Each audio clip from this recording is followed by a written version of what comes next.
Alright guys, we're gonna jump right into the intercooler install. Last video showed you guys the what am I trying to say? The rev9 like dimensions and stuff like that. So I'm just gonna go ahead and jump straight into getting this installed. I don't know what these are. These look like maybe like a 13, 14, or 15, somewhere in that ballpark. So these are gonna be the brackets that hold the intercooler on. It's just two of them. And then you are going to see up here, you have two couplers, which these bolts right here, you're gonna take off that one. And then that'll be for your hot side. So you're gonna go ahead and slide those off. This is your blow off valve, bypass, whatever you wanna call it. Mine's already unhooked, so I'm just gonna have a simple connector up here that I'm gonna unhook. And then you're gonna see, hopefully you can see that in the video, it's kind of dark, but I'm gonna put a screwdriver in here and I'm gonna pry this this metal clip out, and then I should be able to slide this tube off.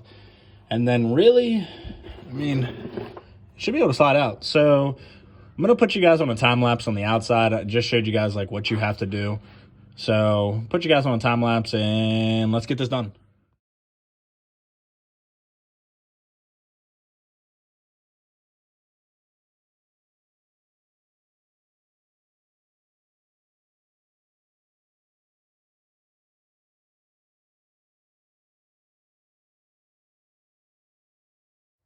All right, guys, overall, super simple to take off of the other truck.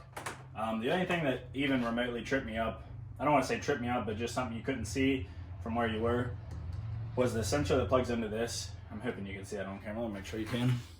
Yeah, you can. The sensor that plugs into your blow valve, bypass, whatever you want to call it. This actually like has, I forget the clips they're called, but they actually run on the inside of the intercooler.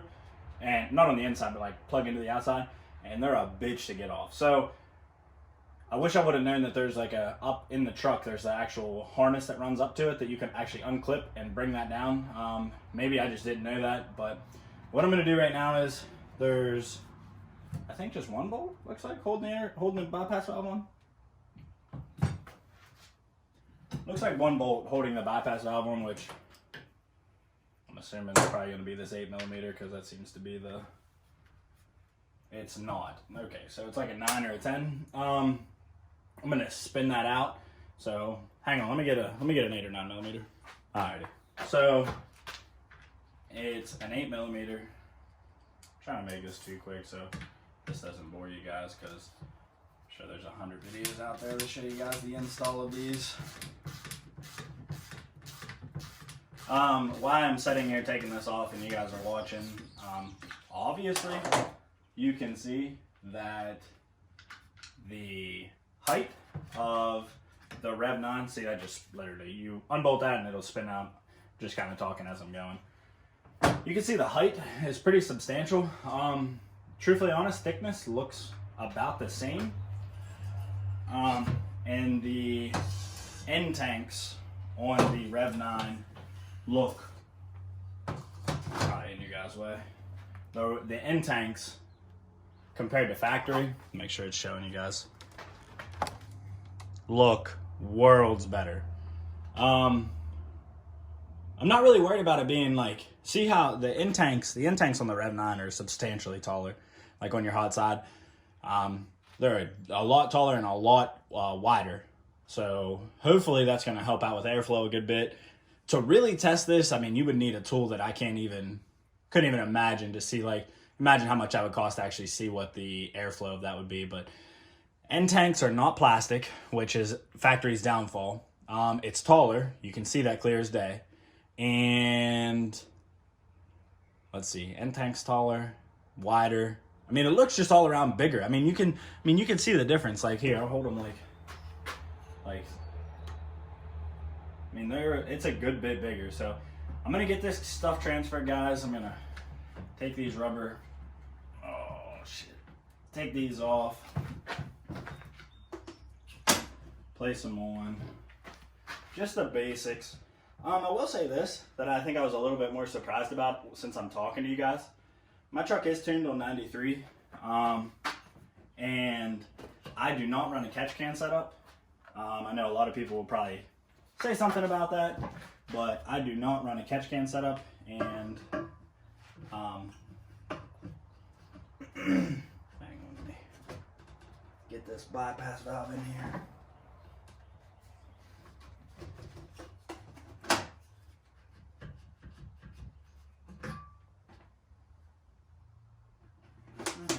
Let me get this in here. This looks like it's gonna be a little pain in the butt to get in there. Sorry about that for that video cutting. I actually need to use a little bit more pressure to fit this in this coupler than I thought I needed to. I was trying to be pretty easy with it, and yeah. So I guess I'm gonna have to use the supplied hardware that they have. So the factory nut on this is not gonna work. So show you guys on the other side, it's not gonna work. So I'm just gonna put this one back in the factory intercooler for right now. I gotta go back and look through that bag, so I'm gonna have to cut the video again. All right, so I figured I'd show you guys this. I had to go get the hardware to secure the blow-off valve. First issue I ran into though is that hole does not line up with where it mounts to. And obviously this only goes one way. I mean, there's multiple holes, but this only fits one way, you can tell.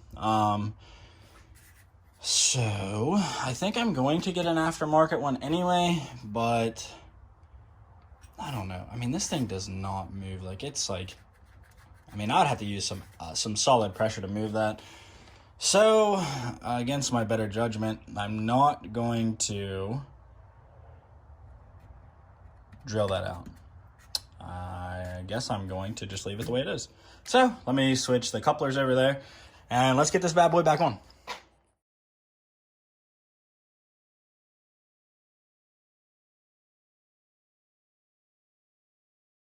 All right, so before I go put this on, show you everything I transferred over. So if you guys are doing this yourself, guys, this install, I know I time-lapsed a couple of things. I actually talked to my wife, had a little bit of lunch, and I'm still like 25 minutes deep in this.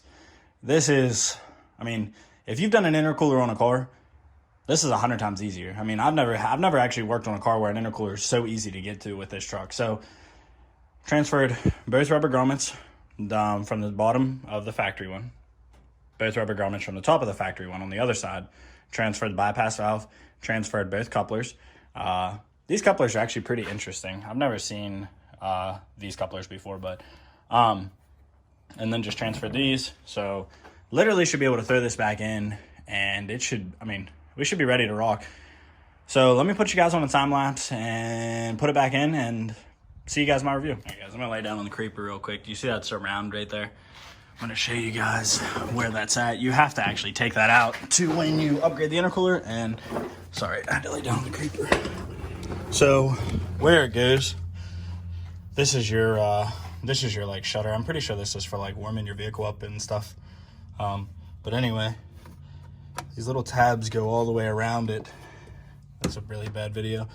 And you have that surround, you have to pop that out because the intercooler is too big for right here. So I popped that out. I'll be honest with you, out of everything, that thing was a pain in the ass. These little clips, you have to like get your hand behind it, pry down, and keep going around it, and it's pretty difficult. So let me get the upgraded one in.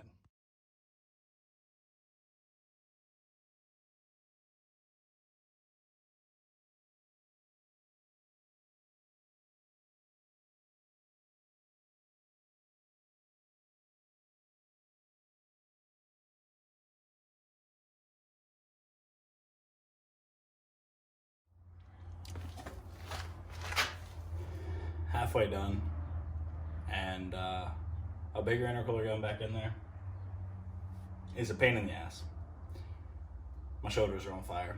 2 people would make this process so much easier. Somebody to hold it so that you can rest it up. Obviously I don't have nobody here to help. Oh, I probably could have used a jack, but there's not enough room. Anyway, 10 minutes on putting it back in so far, and it's fighting me.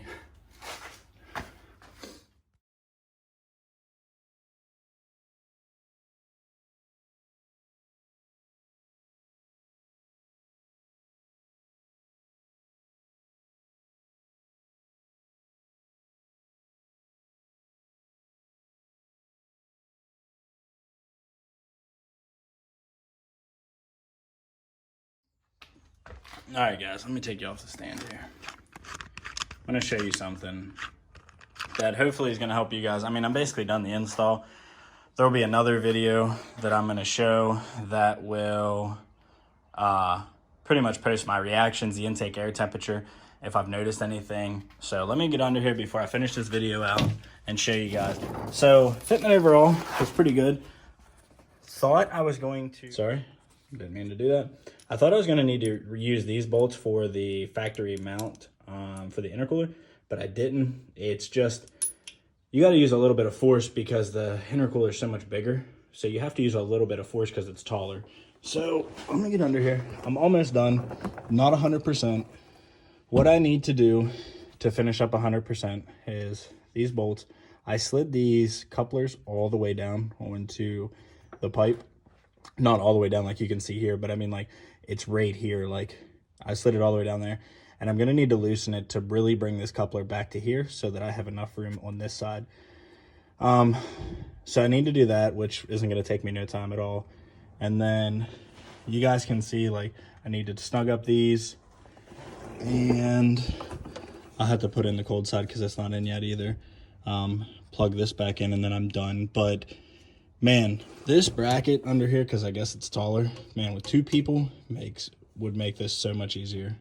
But with one person, it's very, very, very difficult. All right, guys, if you have made it this far, I appreciate that. Appreciate all the support, guys. Make sure you give the video a thumbs up, give it a like. My overall opinion of the Rev9 is, for a budget intercooler, it's a fraction of the cost of any other one that I've seen out there. I highly recommend it. I have videos of when I was on the stock intercooler, when I was pulling about 5,000, 6,000 pounds, roughly in that ballpark with a 2.7, and I was getting some numbers, words of like 109, 110 on the intake air temp on a 57-degree weather day, which is pretty cold. And I am seeing a lot cooler temps already without a trailer hooked up, and it's on a hotter day. So I'm hoping I can get a hotter day and put a little bit more weight behind the truck, maybe about 6,000-7,000 pounds, and pull to see if I'm still gonna see those intake air temps. So overall, my review, I'm really pleased with it. It was kind of a pain in the ass to get it back on because of how tall it was, but that's my only complaint. So guys, that's it. Give the video a like, give me a sub, and until next time.